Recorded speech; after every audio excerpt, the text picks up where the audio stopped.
한 주 동안 모시고 안녕하십니까?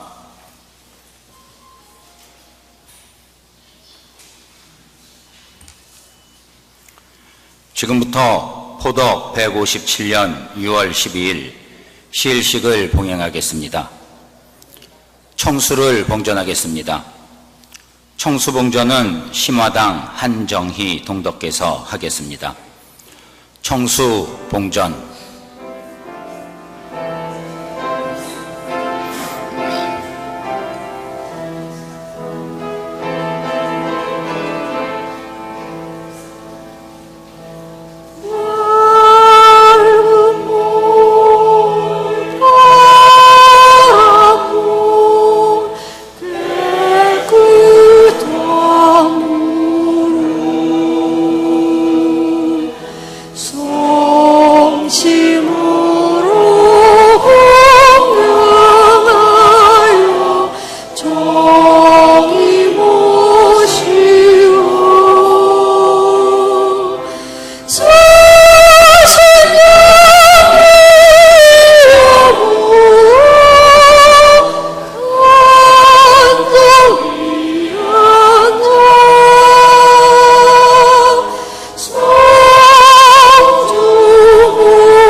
시작하는 심고하겠습니다. 다 함께 심고.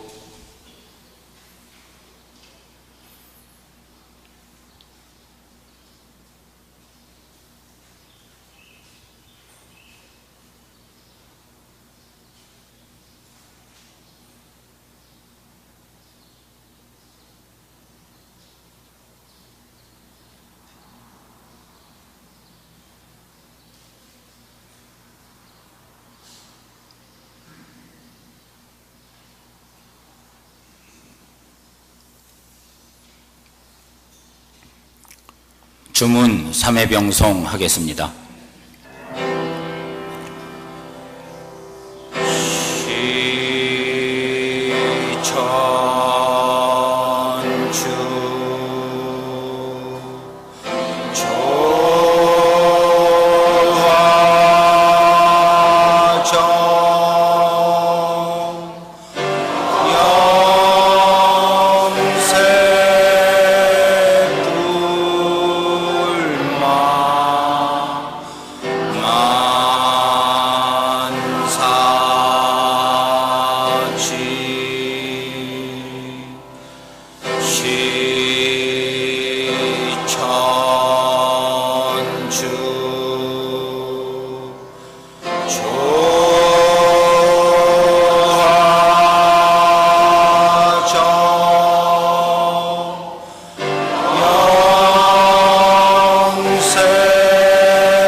경전봉독이 있겠습니다.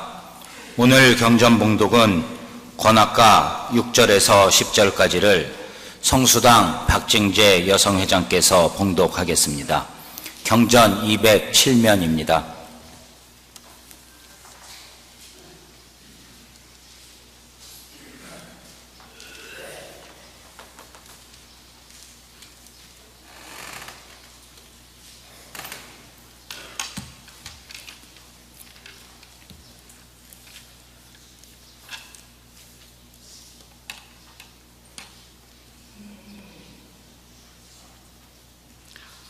권학가 대저인간 초목군생 사생제천 아닐런가. 불시풍우 원망해도 임사오천 아닐런가. 사망오제 성현들도 경선춘선 아닐런가. 효박한 이 세상에 불고천명 하단 말가. 장평갱졸 많은 사람 하늘님을 우러러서 조화 중에 생겼으니 언덕은 고사하고 근본조차 잊을소냐. 가련한 세상 사람 각자 위심하단 말가. 경천순천 하였어라. 효박한 이 세상에 불만 기본하였어라. 임금에게 공경하면 충신열사 아닐런가. 부모님께 공경하면 효자효부 아닐런가. 슬프다 세상 사람 자세 보고 공경하소. 나도 또한 출세 후에 조실 부모 아닐런가. 정성 공경 없었으니 득제 부모 아닐런가. 나도 또한 충렬손이 초야에 자라나서 군신유의 몰랐으니 득제 군왕 아닐런가. 허송세월 지내나니 거연 40 되었더라. 40평생 이뿐인가 무가내라 할 길 없네. 하원갑 경신년에 전해오는 세상만이 요망한 서양적이 중국을 침범해서 천주당 높이 세워 거소위 하는 도를 천하에 편만하니 가소절창 아닐런가. 정전에 들은 말을 곰곰이 생각하니 아동방 어린 사람 예의 어련 다 버리고 남녀노소 아동주졸 성군치당 극성 중에 허송세월 한단 말을 보는 듯이 들어오니 무단히 하늘님께 주소간 비는 말이 33천 옥경대에 나죽거든 가게 하소. 우습다 저 사람은 저희 부모 죽은 후에 신도 없다 이름하고 제사조차 안 지내며 오륜에 벗어나서 유언속사 무사밀고 부모 없는 홀령훈백 저는 어찌 유독 있어 상천하고 무엇하고 어린 소리 말았어라. 그 말 저 말 다 던지고 하늘님을 공경하면 아동방 3년 괴질 죽을 염려 있을소냐. 허무한 너희 풍속 듣고 나니 절창이요 보고 나니 개탄일세. 내 역시 40평생 헤엄없이 지내나니 이제야 이 세상에 허련히 생각하니 시운이 둘렀던가 망고 없는 무국대도 이 세상에 창건하니 이도 역시 시운이라. 일일 시시 먹는 음식 성경이자 지켜내어 하늘님을 공경하면 자시 있던 신병 무략자요 아닐런가. 가중차제 우한 없어 1년 360일을 일조같이 지내가니 천우신조 아닐런가. 차차 증음하니 윤회시움 분명하다. 어화 세상 사람들아 이내 경계 하는 말씀 세세명찰 하온 후에 잊지 말고 지켜내어 성지우성 경경에서 하늘님만 생각하소. 처자불로 효유하고 영생불망하였어라. 아동방 연령계질 인물상에 아닐런가. 나도 또한 이 세상에 편답주류 하다가서 어진 사람 만나거든 쉬운 시변 의논하고 백년 신세 말하거든 이걸 지고 결의해서 붕우유신하여 보세. 우매한 이내 말씀 잊지 말고 생각하소. 우자철려 그 가운데 필요일 듯 되게 되면 그 안이 덕일런가. 운수관계 하는 일은 고금에 없는 고로 졸필졸문 지어내어 모멀렴치 전해주니 이걸 보고 웃지 말고 흠제훈사하였어라.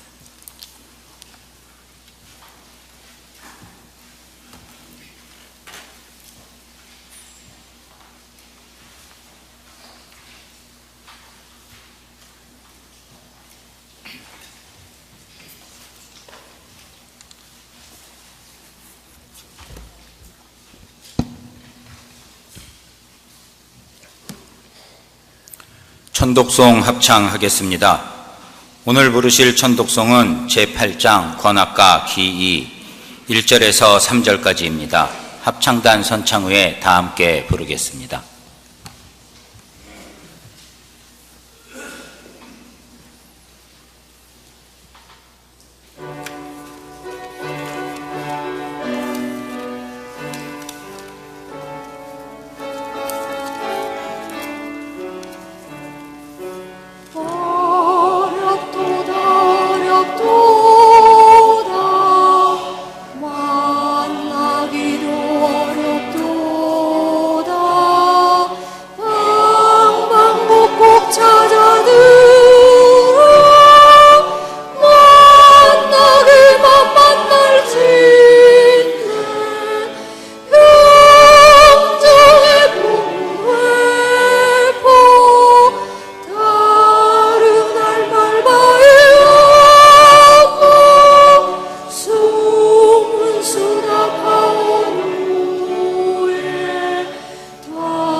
설교 말씀이 있겠습니다.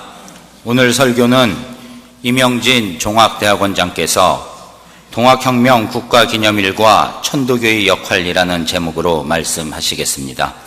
경청해 주시기 바랍니다.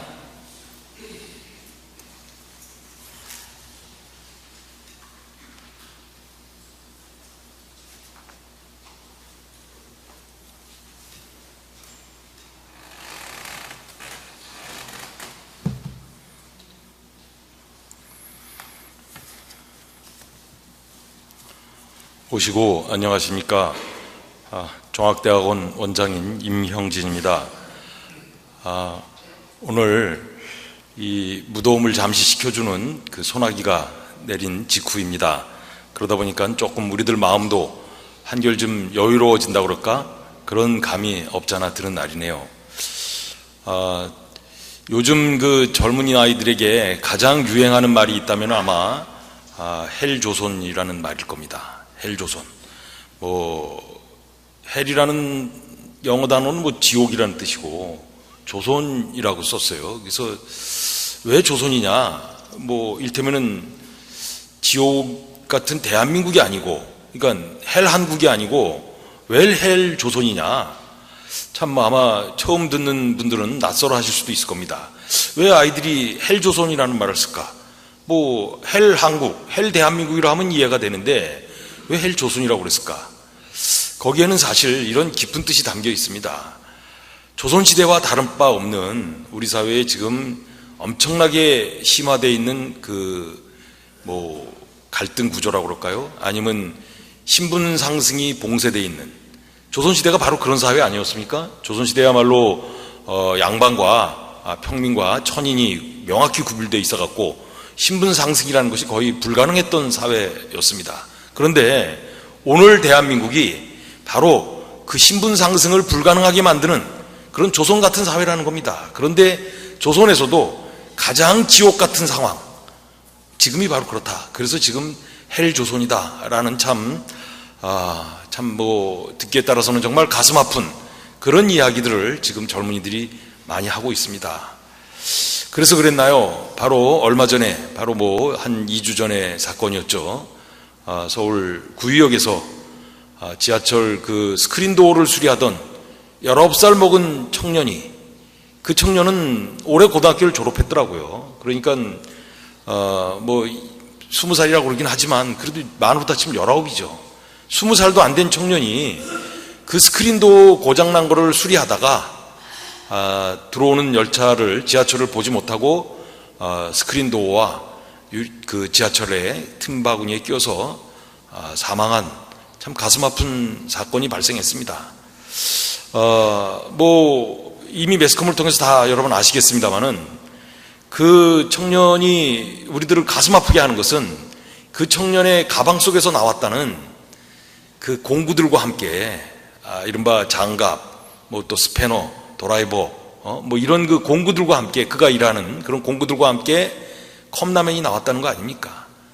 그 컵라면을 미처 먹지도 못하고 그 청년은 달려 들어오는 지하철에 끼어서 압살되고 말았던 겁니다.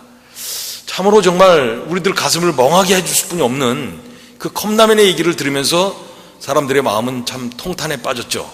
도대체 이 청년이 얼마를 벌길래 컵라면으로 다 이 점심을 때워야 됐고, 또 진짜 밥 먹을 시간마저도 없어서 급히 컵라면으로 다 때워야 되는 이런 상황이었는가, 이렇게 열악한 환경이었는가라는 걸 아마 우리들은 그때 처음 알았을 겁니다. 많은 사람들은 슬퍼했죠. 그래서 구의역에 포스트잇이 엄청 많이 붙어 있고, 또 작은 꽃 한 송이, 그리고 또 그가 못 먹고 죽은 그 컵라면과 또 마침 그 청년의 사고 난 다음 날이 그 청년이 20세가 되는 생일이었다는 거 아닙니까? 그 청년의 그 생일을 못 맞이하고 죽은 그 청년을 너무너무 가슴 아파하는 사람들의 작은 케이크로다가 그 구의역은 넘쳐났다고 하죠.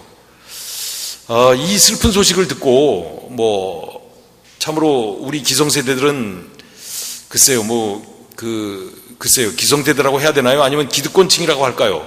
그들의 반응은 또 한편 우리를 더욱더 참담하게 했습니다. 그 청년을 고용했던 이 은성 PSA인가 하는 그 회사와 고용 관계를 맺은 메트로, 서울 메트로 회사에서는 잘못을, 그 사고의 책임을 그 청년에게 돌렸습니다. 그 청년이 부주의했다, 아니면 규정을 안 지켰다. 그러니까 2인 1조로 다 근무를 해야 되는데 혼자 근무했다. 그러나 사실 내부적으로 다 들어가 보면은 그 회사에서는 2인이 가서 근무한 적이 없었다는 겁니다.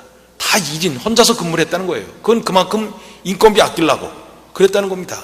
또 조선일보에서는, 우리 사회의 가장 큰 메이저 신문이라고 할 수 있는 조선일보에서는 뭐라고 보도를 했냐면은 열차가 들어올 때 청년이 통화하고 있었다. 핸드폰 통화하고 있는 바람에 열차를 못 봐서 사고가 난 것이다. 그러니까 모든 책임은 그 청년에게 다 돌려지는 그런 우리 기득권층의 모습을 발견했습니다. 그러나 사실이 아닌 걸로 다 드러났죠. 서울 메트로가 발표한 곳에서도 원래 2인 1조로 다 근무를 해야 되는데 1인만 근무를 했었고, 또 그 청년은 핸드폰 하지도 않았고, 그럼에도 불구하고 우리 기득권층은 그 청년을 자신의 잘못으로 다 몰아붙이려고 했다는 것을 보면서 우리는 또 한 번, 이게 정말 이러니까 젊은이들이 헬조선이라고 하는 게 아니냐라는 생각을 안 할 수가 없습니다. 그의 부모가 기자회견장에서 울면서 통곡을 하면서 그 발표를 했습니다. 엄마가 장문의 글을 써갖고 와서 발표를 했더라고요. 내 자식이, 뒤통수가 없어진 내 자식을 보고 이건 내 자식이 아니다 라고 부인하고 싶었는데, 옷을 보니까 아침에 입고 나간 옷이 맞더라는 겁니다. 그 옷을 보고 어떻게 내 자식이 아니라고 부인할 수 있겠냐, 그러면서 통탄하는 그런 그 장문의 글을 올렸습니다.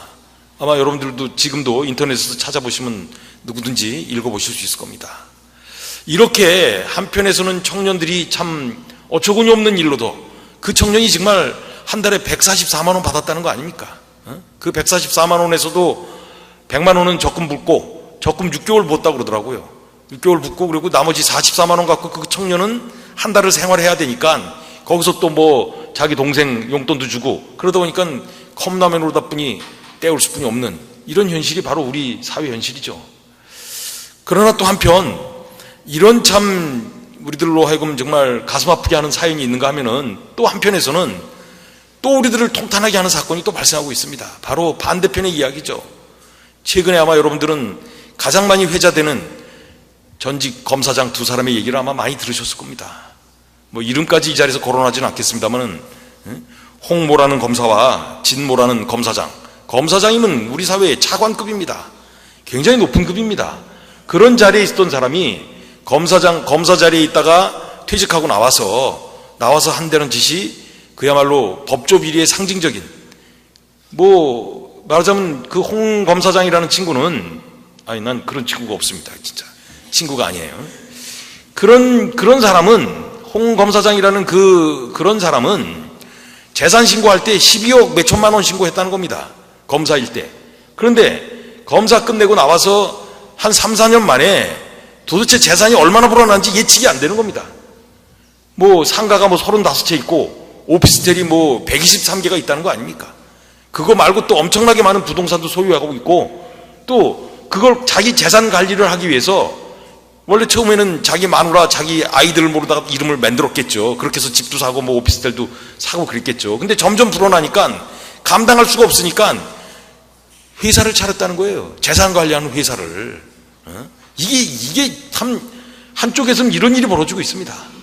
또 진아무개라는 그 검사장은 이 넥슨이라는 이 우리 사회 진짜 게임 회사이고 벤처 산업의 신화를 일으킨 넥슨이라는 회사의 주식을 사서 주식 3년인가 만에 되팔았는데 126억인가를 벌었다는 거예요.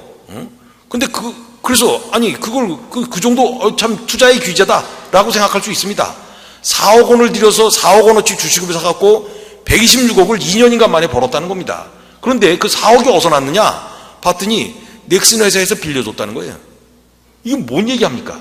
넥슨이라는 회사가 검찰하고 짜고 검사들에게 자기들 주식 사라고 말이야, 돈 빌려주고, 그리고 그 주식을 가지고선 나중에 상장했을 때 공개돼 갖고선 되팔게 하는, 이런 참 우리 사회에 정말 기업과 우리 권력층이 연결되어 있다는 이 부패고리가 드러난 사건이 바로 이 진나무개 검사장의 이야기입니다.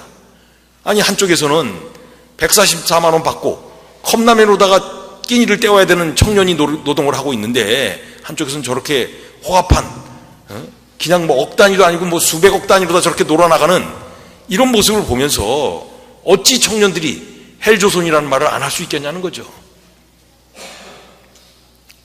이런 오늘의 모습을 보면서 이 헬조선이라는 말이 계속된다면은 우리는 진짜 122년 전 가보년 그때를 안 떠올릴 수가 없습니다. 어쩌면 제2의 동학혁명이 필요한 게 아니냐라는 얘기가 지금 나올 정도로다가 우리 사회는 부패해졌고 심각해져 있습니다. 물론 길은 있죠. 그 당시 혁명이 일어날 수뿐이 없었던 것은 길을 몰랐기 때문에, 방법을 몰랐기 때문에 혁명이 일어났었습니다. 그러나 지금은 방법을 압니다. 어떻게 해결할 수 있는지 압니다. 그래서 혁명은 안 일어날 겁니다. 아니, 안 일어나게 해야죠.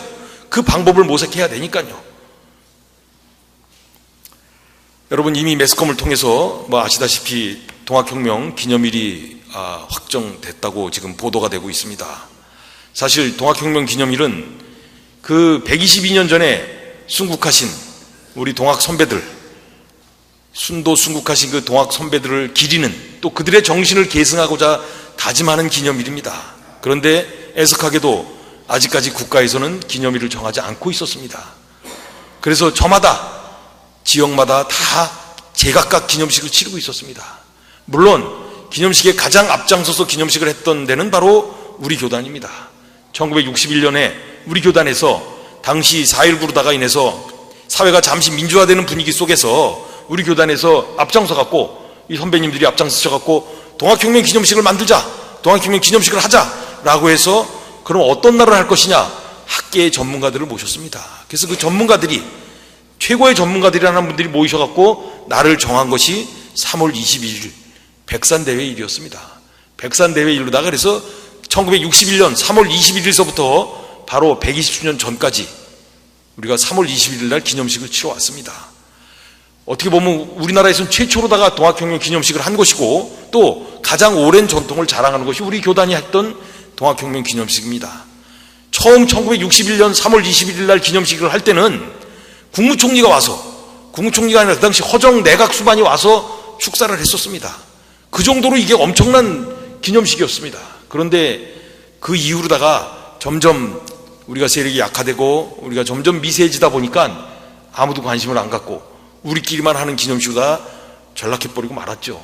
아마 우리가 계속 1961년 정도의 그 세를 유지했었다면은 이후 여하를 불문하고 바로 동학혁명 기념식은 천도교가 했던 3월 21일 다 확정됐을 겁니다. 그러나 안타깝게도 우리는 그날을 지켜내지 못했습니다. 그러다 보니까 저마다 지자체들 중심으로 다 해서 자기 지역에서 일어난 날을 중심으로 다 해서 기념식을 치른다고 하면서 지금까지 싸워왔습니다. 집중적으로 싸웠던 것은 12년 전이라고 하더군요. 우리 천도교는 사실 안 꼈습니다. 그 뭐 지자체 싸우는데 우리가 왜 끼냐 해서 끼질 않았었습니다. 그러나 한 10여 년 전서부터는 우리도 참여해야 된다라고 우리 교계 지도자분들께서 합의를 하셔갖고 참여를 하라고 요구를 해서 저도 한 10여 년 전서부터 저도 참여를 했습니다. 그러면서 우리 교단의 입장인 3월 21일을 주장하려고 했는데 3월 21일을 주장하면 이게 웃겨지는 겁니다. 왜냐하면 3월 21일이 백산대회일이 아닌 게 드러났어요. 그러니까 1961년에 자료만을 가지고는 3월 21일이 백산대회일이 맞다라고 확정이 됐지만 그 이후에 1961년도 이후에 새로운 자료들이 많이 등장하고 이러다 보니까 그 자료들에 의하면 3월 20일이 아니라 백산대회일은 3월 26일에서부터 29일까지로다가 그게 증명이 됐습니다. 이거 우리가 틀린 날짜를 주장하면 얼마나 또 웃기겠습니까? 그래서 사실 난감했습니다. 그래서 뭐 고부봉기를 해야 되지 않느냐 뭐 이런 얘기를 하다가 그게 아니라 청산기포 이른바 해월신사님께서 총동원령을 내렸던, 그래서 동학혁명이 정말 호남지방에 국한된 혁명이 아니라 전국으로 다 확대돼서 경상도, 충청도, 강원도, 경기도, 황해도, 심지어 평안도, 함경도까지 전국화된 날이 바로 9월 18일 우리 해월신사께서 총동원령을 내린 그날이다. 그러니 우린 9월 18일을 주장하자라고 물론 우리가 다수의 뜻을 모은 건 아닙니다만은 적어도 그 당시에 교계 지도자분들께서는 그렇게 합의를 봐주셨습니다. 그래서 가서 그날을 주장했는데 애석하게도 어떤 학자도 그렇고 어떤 지자체도 그렇고 동의해주는 사람들이 없었습니다. 학자들도 다 생소한 날입니다. 9월 18일은. 당연하죠. 우리 교단에서도 청산기포에 대해서 그 흔한 학술대회 한 번 안 왔고, 그 흔한 연구 모임 같은 것도 한 번 없었다 보니까 우리도 주장할 명분이 없었어요. 또 그리고 중요한 것은 그 지역, 지금 옥천인데요. 옥천에서 그 참여를 해줘야 되는데 옥천은 아예 그날이 무슨 날인지도 모르고 있는 겁니다. 이러니 이게 참 힘을 못 받죠. 그래서 진짜 교단에서 아무리 외쳤지만 어려웠습니다. 그래도 우리가 힘을 받은 게 있다면은 120주년 때, 여러분 아마 기억하실 겁니다. 120주년서부터 지금까지 우리가 동학혁명 기념식을 10월 11일로다가 확정을 해서 지금까지 해오고 있습니다. 그 약속은 3개 단체, 우리 교단과 문체부에서 만든 동학농민혁명 기념재단과 또 전국 동학농민혁명 유족회, 이 3개 단체가 모여서 합의한 날이 바로 이 10월 11일입니다. 근데 그 10월 11일은 어떤 날이냐면 9월 18일의 양력일입니다. 그것은 그만큼 우리가 청산기포일이 이제 비록 늦었지만 지금부터라도 열심히 하자라는 의미로서 강력히 주장을 했고, 또 3개 단체가 합의한 날이 바로 10월 11일, 9월 18일의 양력일입니다. 그래서 국가기념일이 확정되기 전까지는 10월 11일로 다 하는 거로 지금 합의를 본 상태입니다. 그래서 아마 올해도 10월 11일 날 이 기념식이 있을 겁니다. 자, 여하튼 이런 식으로다가 우리가 청산기포일을 주장하더라도 너무 늦었다. 그러나 늦었지만 그래도 최선을 다해서 주장을 했습니다. 그동안 사실 우리가 동학혁명하면 전봉준, 또 호남, 여기에 국한된 거로 생각했지 않습니까? 그러나 우리 해월 신사님께서 체포되셔서 단성사에서 교수형 당하실 때 그 제목이 뭐였습니까? 여러분 해월 신사님의 유일한 사진, 그 고문당에서 어깨가 빠져나가 있고 이 뼈만 남은 앙상한 그 사진 뒤에 뭐라고 써 있습니까? 동학난의 괴수 최시영이라고 써 있어요. 동학난의 괴수입니다. 즉 지금은 동학혁명이지만 그때는 동학난이었죠. 동학난의 우두머리라는 뜻입니다. 그런데도 불구하고 우리는 그동안 해월 신사님에 대한 역할과 그분의 이 영향력을 간과해버리던 겁니다. 어떤 학자도 거기에 주목하지 않았고 어떤 지자체도 주목하지 않고 그저 우리만 주장을 했다는 것이죠. 이게 확대돼야 되는 계기가 바로 9월 18일이다 라고 해서 9월 18일을 열심히 주장했지만 또다시 이게 무산됐습니다. 작년에 그 동학혁명 기념일을, 동학농민혁명 기념일을 제정하는 추진위원회를 만들어서 그 추진위원회에서 날짜를 잡은 것이 전주화약일이었습니다. 6월 11일. 그래서 전주화약일을 놓고 작년 3월 달에 투표를 했습니다. 각 지자체와 관련된 기념사업회가 대전에서 모여서 투표를 했습니다. 그래서 몇몇 지자체가 반대를 했지만 그래도 전주화약일로 하자, 이제는 종결하자라는 분위기로 다 나왔습니다. 그때 사실 우리 천도교 입장에서는 굉장히 아쉬웠습니다.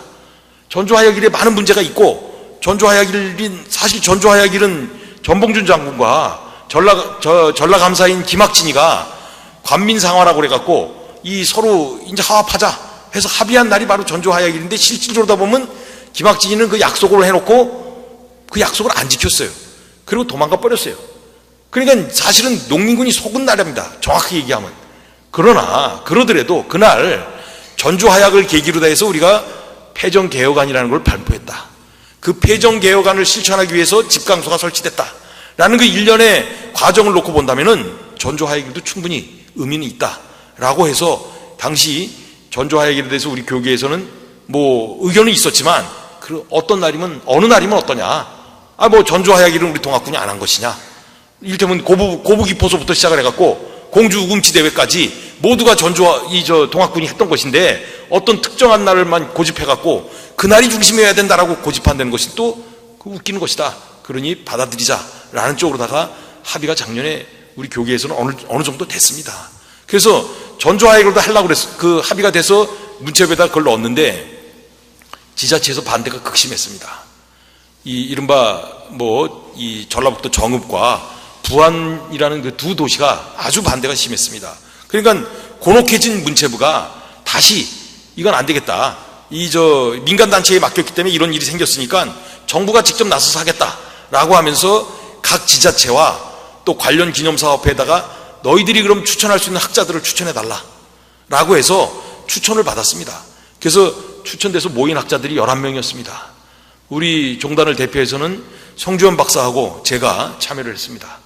그래서 11명 중에 뭐 2명이 참여를 해서 나름대로 11명이 치열한 논쟁을 거듭했습니다.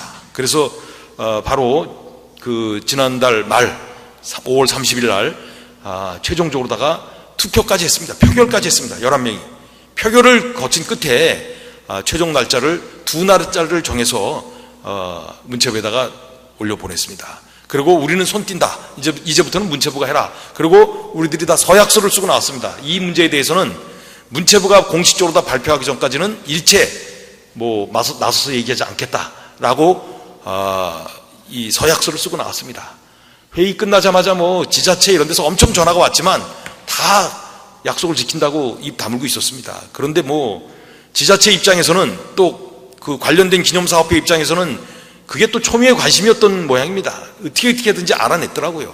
그래갖고 또 기자들까지 또 냄새를 맡고 추적을 해서 결국은 오늘 기자들까지 다 공표되는, 언론에 공개되는, 그래서 문체부도 어쩔 수 없이 지금 뭐 조만간에 공표를 해야 될 이런 상황에 처해져 있는 것이 바로 지금의 상황입니다. 예상대로 우리가 원하는 날은 되지 않았습니다. 아마 조만간에 공표가 될 것인데 우리가 원하는 날은 되지 않았습니다. 그러나 이제 우리는 어떻게 해야 되느냐? 저는 작년에 우리 지도자들 분들께서, 우리 교계 원로 어르신들과 지도자분들께서 합의해 주신 정신, 대화합의 정신으로 다 가자. 어떤 날이 됐든 동학도들이 참여 안 한 날이 있었느냐? 어떤 날이면 어떠냐? 우리는 대화합을 하자. 그리고 그날은 국가에서 하는 기념일일 뿐이고 우리가 했던 기념식은 그대로 또 하면 되는 거니까 그건 그거대로 따르고 우린 또 우리대로 별도로 준비하는 것이 어떻겠느냐라고 했던 그 정신이 나는 지금도 유효하다고 생각을 합니다. 우리가 이제 국가기념일이 만들어졌는데 여기서 또 교단이 단체적으로 다 집단적으로 다 우리는 반대다라고 했다면은 이것 또한 또 다른 불씨, 또 다른 이 분란을 야기시키는 일뿐이 되지 않지 않겠나 싶습니다. 그래서 저는 이제는 오랜 논쟁을 종식시키자. 우리가 원하는 백산대회 일도 안 됐고 또 최근 들어서 가장 강력히 외쳤던 청산기포일도 안 됐습니다. 그렇지만 우리 교계 원로 지도자들 분께서 합의해 주신 대로 어떤 날이면 어떠냐? 대화합의 정신으로 가자. 화합의 정신이 바로 천도교 정신 아니냐? 그 동학혁명의 정신이 바로 3.1운동 정신이고 3.1운동 정신이 또 임시정부 시절의 항일운동 정신이고 그것이 또 우리 대한민국을 수립하는 정신이고 오늘 우리 민족의 최대 과제라고 할 수 있는 남북통일의 밑거름이 될 수 있는 정신이 있다면 그것은 대화합의 정신 아니냐. 그리고 양보하는 것이 그 화합에서는 첫 번째다 라는 말씀을 해주셨던 것을 저는 지금도 여전히 유효하고 우리가 그것을 지켜야 될 때가 되지 않았나 싶습니다. 사실 동학혁명 기념일이 확정됐다고 해서 확정됐을 때 많은 사람들이 실망할 수 있는 날입니다. 물론 뭐 이미 여러분도 다 알고 계신 날이 확정이 됩니다만은 그럼에도 불구하고 그날은 문제가 있는 거 아니냐라고 많은 분들이 실망할 수 있습니다. 그러나 말씀드린 대로 우리의 기본 정신은 대화합 정신입니다. 이 화합 정신이 바로 오늘 우리들을 있게 한 정신이라는 것을 우리가 잊지 않는다면은 우리는 수용해야 된다고 생각합니다.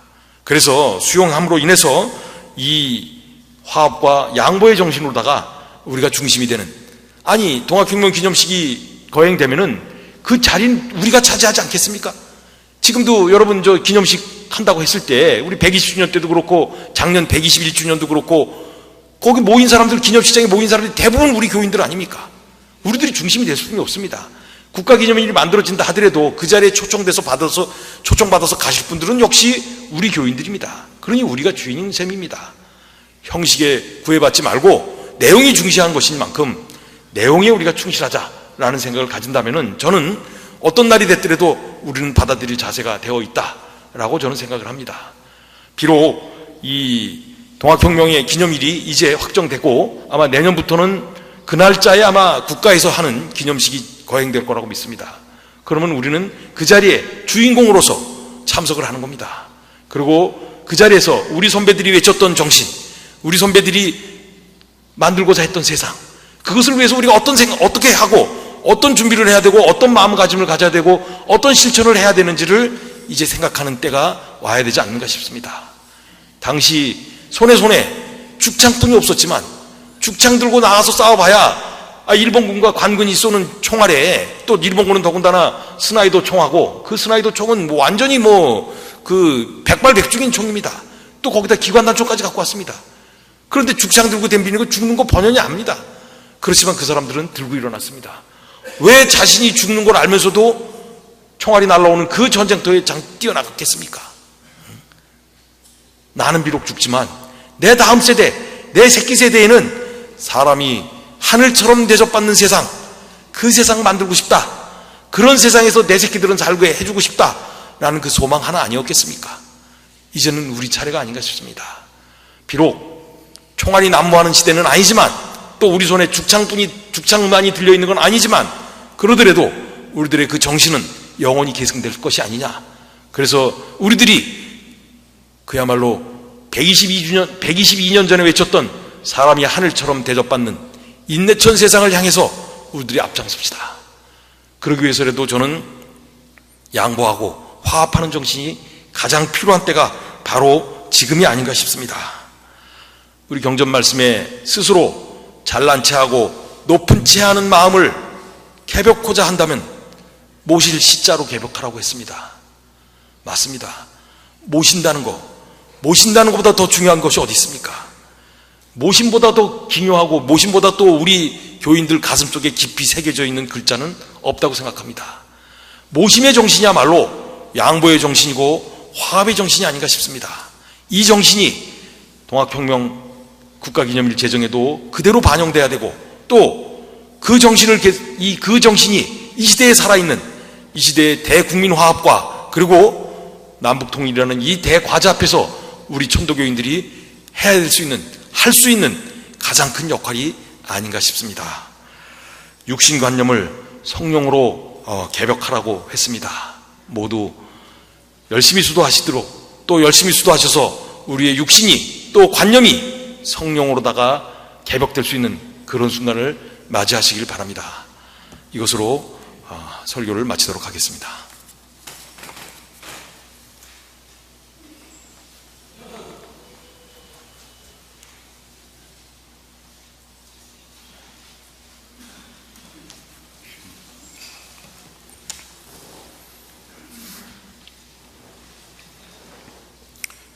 천독송 합창하겠습니다. 제22장 검가 기2 1절에서 3절까지를 합창단 선창후에 다 함께 부르겠습니다.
마치는 심고하겠습니다.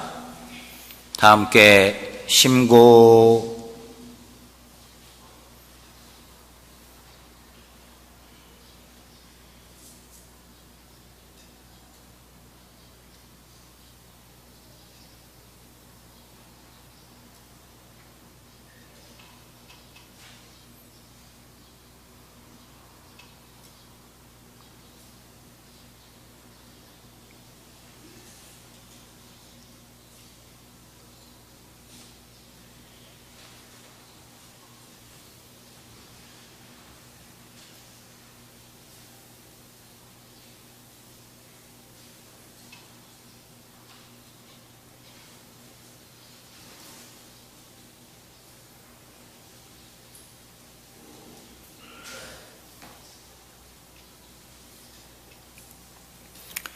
이상으로 시일식을 마치겠습니다.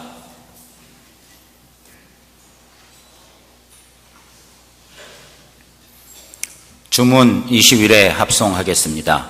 다시 한번 자리를 바로해 주시기 바랍니다. 주문 20일에 합송하겠습니다. 지기금지원의 대강시 천주 조화정영세불망만사지 지기금지원의 대강시 천주 조화정영세불망만사지 지기금지원의 대강시 천주 조화정영세불망만사지 지기금지원의 대강시 천주 조화정 영세불망만사지 지기금지원의 대강시 천주 조화정 영세불망만사지 지기금지원의 대강시 천주 조화정 영세불망만사지 지기금지원의 대강시 천주 조화정 영세불망만사지 지기금지원의 대강시 천주 조화정 영세불망만사지 지기금지원의 대강시 천주 조화정 영세불망만사지 지기금지원의 대강시 천주 조화정 영세불망만사지 지기금지원의 대강시 천주 조화정 영세불망만사지 지기금지원의 대강시 천주 조화정 영세불망만사지 지기금지원의 대강시 천주 조화정 영세불망만사지 지기금지원의 대강시 천주 조화정 영세불망만사지 지기금지원의 대강시 천주 조화정 영세불망만사지 지기금지원의 대강시 천주 조화정 영세불망만사지 지기금지원의 대강시 천주 조화정 영세불망만사지 지기금지원의 대강시 천주 조화정 영세불망만사지 지기금지원의 대강시 천주 조화정 영세불망만사지 지기금지원의 대강시 천주 조화정 영세불망만사지 지기금지원의 대강시 천주 조화정 영세불망만사지.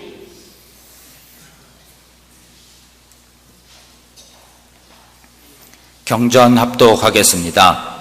경전합독은 의암성사 법설 중에서 이념을 개벽설을 합독하겠습니다. 경전 666면입니다.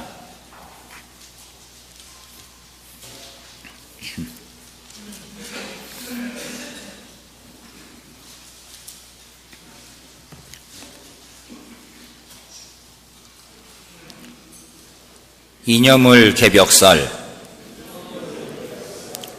개벽이란 하늘이 떨어지고 땅이 꺼져서 혼돈한 한 덩어리로 모였다가 좌측 두 조각으로 나뉘임을 의미함인가? 아니다.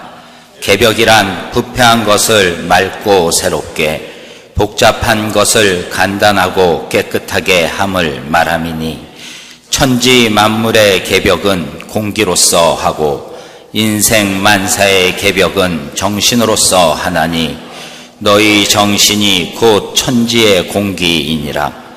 지금의 그대들은 가히 하지 못할 일을 생각지 말고 먼저 각자가 본래 있는 정신을 개벽하면 만사의 개벽은 그 다음 차례의 일이니라. 그러나 정신을 개벽하자 하면 먼저 스스로 높은 채 하는 마음을 모실 시자로 개벽하고, 스스로 높은 채 하는 마음을 개벽하자 하면 의심스럽고 두려운 마음을 정할 정자로 개벽하고, 의심스럽고 두려운 마음을 개벽하자 하면 아득하고 망령된 생각을 알지자로 개벽하고, 아득하고 망령된 생각을 개벽하자 하면 먼저 육신관념을 성령으로 개벽하라. 천하일만 생각이 전혀 한 몸에 있으니 앞의 물결이 겨우 쉬면 뒤의 물결이 일어난다는 이 생각이 어느 때에 없어질 것이냐. 이것을 끊으려고 불가능의 실력을 공연히 허비치 말고 다만 내 속에 어떤 내가 있어 굴신 동정하는 것을 가르치고 시키는가 하는 생각을 일마다 생각하여 오래도록 습성을 지니면 성품과 몸 두 가지에 어느 것이 주체요 어느 것이 객체인 것과 어느 것이 중하고 어느 것이 경한 것을 스스로 깨닫게 될 것이니 이 깨달음이 곧 육신을 개벽하는 것이니라. 이 생각을 한번 개벽하면 이에 희고 흰 얼음과 눈의 깨끗함과 하늘이 개이고 날이 밝은 광명과 산이 높고 물의 흐름이 방정함과 뜻이 크고 뛰어난 운학의 고상한 그것이 곧 참된 정신의 나이니, 이 나는 하늘이 기울어지고 땅이 터지더라도 길이 이와 같을 것이요 바다가 마르고 돌이 녹아도 또한 이와 같을 것이라. 이 미혹하고 미혹한 세계를 돌아보고 개벽함에 무슨 어려움이 있으리요. 우리 대신사를 보라. 이러한 사람이 아니신가. 천지의 기수로 보면 지금은 1년의 가을이요 하루의 저녁 때와 같은 세계라. 물질의 복잡한 것과 공기의 부패한 것이 그 극도에 이르렀으니 이 사이에 있는 우리 사람인들 어찌 홀로 편안히 살 수 있겠는가. 큰 시기가 한번 바뀔 때가 눈앞에 닥쳤도다. 무섭게 죽이는 가을 바람이 쌀쌀하고 쓸쓸하게 서쪽으로부터 동쪽에 불어오니 우거졌던 푸른 초목이 아무리 현재의 모양을 아직 보존하고 있지만은 하룻밤 지나면 산에 가득 차 누렇게 떨어지는 가련한 서리 맞은 잎뿐이리니 이제 이 유형의 개벽을 당하여 정신상으로 무용의 개벽을 하지 않으면 천하로 옷을 입고 우주로 집을 삼고 사해로 밭을 가는 그 사람이라도 한번 가지에서 떨어지면 문득 적막한 서리 맞은 잎과 같이 될 것이니 이것이 사람과 물건이 개벽하는 때이니라.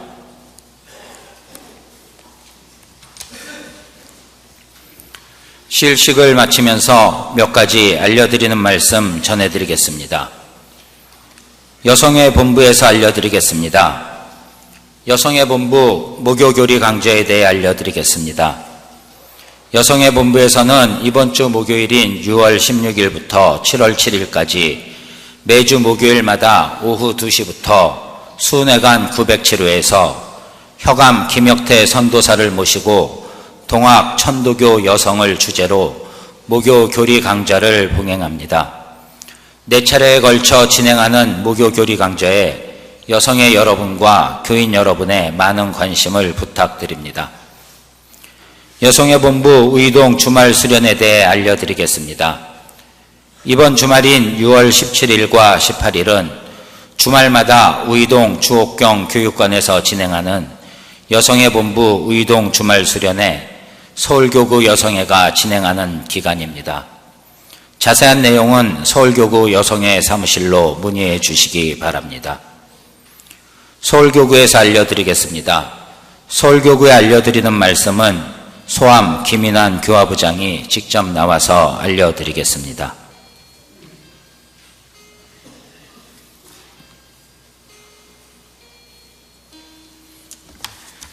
네. 먼저 교구에서 원래 수련 강도에 대한 안내 말씀드리겠습니다. 지난 교구장님이셨던 호암 양국석 교구장님 시절부터 해왔던 우리 서울교구 원래 수련 강도회가 오늘 오후 1시부터 3시까지 이곳 중앙대교당에서 혀감 김혁태 선도사님을 강사로 모시고 진행이 됩니다. 매월 1회 개최하는 수련 강도회에서는 수련과 함께 경전에 대한 올바른 이해를 돕기 위한 강도가 실시됩니다. 최근에 입교하신 교인들이나 평소 경전 공부에 관심을 가지신 교인들께서는 이 시간 함께 하셔 뜻깊은 시로 시간을 보내주셨기를 당부드립니다. 아울러 오늘 강도 시간에는 지난 시간에 이어 동경대전 포덕문에 대한 강의 말씀이 있을 예정입니다. 계속해서 내일부터 시작하는 수련 강도회와 이번 주말 돌아오는 토요일에 실시할 유적지 순례에 대한 안내를 드리겠습니다. 교구에서는 지난 4월 설교를 통해 수련하는 서울교구로 거듭났으면 좋겠다 하신 교구장님 말씀에 따라 교화 사업의 일환으로 대도 중흥을 위한 각수직분 찾기라는 목적을 가지고 수련 강도회를 진행합니다. 이번 수련 강도회는 지난 6월 1일부터 7일까지 실시한 바 있는 중앙총회 대도중흥 중일변 민족통일특별기도와 관련하여 우리 교구 자체적인 계획에 따라 실시하는 것으로 교인 여러분들의 많은 관심과 함께 적극적인 참여가 요망되는 사업입니다. 기간은 6월 13일 내일부터 17일까지 5일간이며 매일 오후 2시부터 5시까지 교구 성화실에서 진행합니다. 특히 이번 수련 강도에서는 우리들이 수도원을 방문해야만 말씀을 들을 수 있었던 수도원장님들과 상주 선도사님의 소중한 말씀을 직접 들을 수 있는 그러한 뜻깊은 기회가 될 것입니다. 그동안 교통이나 거동이 원활하지 못하여 수도원 방문이 어려우셨던 모든 분들이 함께 하실 수 있는 소중한 기회가 아닐까 생각됩니다. 한편 이번 수련 강도회 기간 중에는 교구 성화실을 오전 9시부터 오후 9시까지 12시간 동안 완전히 개방하여 주문 수련을 하고자 하시는 모든 분들에게 장소를 제공할 계획입니다. 그러므로 오전에 시간이 허락하시는 분은 오전 시간을, 그리고 직장 근무 등으로 오후에 시간이 나시는 분들께서는 저녁 시간을 이용하여 수련에 보다 많이 참여해 주시기 바랍니다. 수련 강도의 일자별 시간 운영과 강사진 및 경전 합독 내용, 그리고 천독송 합창곡 등은 오늘 시일회보와 함께 배부해드린 유인물을 참조해 주시기 바랍니다. 이렇듯 5일간의 수련 강도회를 마치고 나서 다음 날인 6월 18일 토요일에는 강원도 영월군 중동면 직동리에 소재한 해월신사 사적지를 순례합니다. 잘 아시는 것처럼 이곳 직동리에는 해월신사께서 인시천인이 사인여천하라 하신 대인전물의 법서를 반포하신 곳으로 우리 교구 여성에서 건립한 기념비가 있는 곳입니다. 작년에 이곳 주변이 새롭게 단장이 되고 처음 저희 교구에서 답사를 가게 되는 행사가 되겠습니다. 특히 이곳은 교통편으로 현장까지 접근할 수 있는 곳이기에 모처럼 온 가족이 함께 할 수 있는 그러한 소중한 기회가 되었으면 좋겠습니다. 유적지 당일에는 현지 이장님을 비롯한 주민들과의 점심도 함께할 예정이며 해월신사께서 이곳 직동리 박용걸의 집으로 피신하기 전까지 응거하셨던 호랑이 굴에 대하여 마을에 전해져 오는 이야기를 현지 이장께서 직접 설명하는 시간도 가질 예정입니다. 아울러 귀경길에는 주변에 있는 조선왕조 6대 임금이었던 단종의 유배지로 유명한 청룡포와 부근에 소재한 선돌, 전망대 등도 답사를 할 예정입니다. 참여를 희망하시는 교인들께서는 오늘까지 교구 사무실로 신청하여 주시기 바라며 참가비는 교인 1인당 10,000원입니다. 초중고 학생들에게는 무료이며 행사 당일 출발은 오전 7시에 수은회관 앞에서 출발하게 됩니다. 인근 교구 교인들께서도 서울교구에서 주관하는 수련 강도회와 유적지 순례 행사에 함께 하실 수 있으므로 관심 있는 분들의 많은 참여를 바랍니다. 오늘 시일 안내지에 목요 청소에 관한 사항이 일부 오타가 있어서 정정 안내 말씀드리겠습니다. 다음 주 목요일 날 하는 것으로 예정되어 있던 것은 다음 주에 예정된 교구 수련 강도회 일정이 겹쳐서 수년하게 되었음을 말씀드립니다. 시일회보에 올바른 내용이 기재되지 못한 점 양해해 주시기 바랍니다. 다음은 교구 여성회에서 알려드리는 사항입니다. 교구 여성회에서는 다음 시일식 직후 이곳 중앙대교당에서 현암 윤석산 선도사님을 강사로 모시고 교사와 함께 있는 교리를 주제로 제42차 원래 교리 강좌를 개최합니다. 다음 시일에도 많은 교인들이 참석하셔 뜻깊은 강좌 시간이 되시길 바랍니다. 끝으로 천도교 미술인회에서 알려드리는 사항입니다. 해마다 지일기념일을 즈음하여 개최되는 천도교 미술인 한마당전이 올해로 제26회를 맞이하게 됩니다. 미술인회에서는 보다 알차고 풍부한 천도교 미술인들의 작품을 전시할 계획을 가지고 준비하고 있습니다. 이에 많은 미술회원인의 회원 및 어린이 학생층의 다양한 작품을 모집하고 있다고 합니다. 작품 모집 기한은 7월 9일까지이며 제26회 천도교 미술인 한마당전에 관해 자세한 사항은 미술인회로 문의해 주시기 바랍니다. 오늘도 시일식에 함께해 주신 교인 여러분들께 감사드립니다. 교구에서는 오늘도 대교당 앞마당과 뒷마당을 이용해서 국수를 준비했습니다.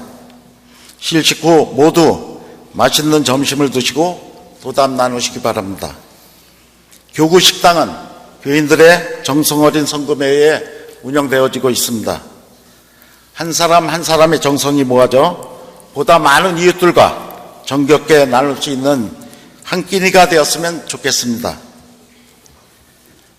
시일치게 끝난 다음에 식사를 맛있게 하시고 오늘 오후 1시부터 개최되는 수령 강도회와 그리고 내일부터 시작하는 수령 강도회 많은 교인들께서 참여해 주시기를 당부드리면서 교구에서 알려드리는 사랑 마치겠습니다. 감사합니다.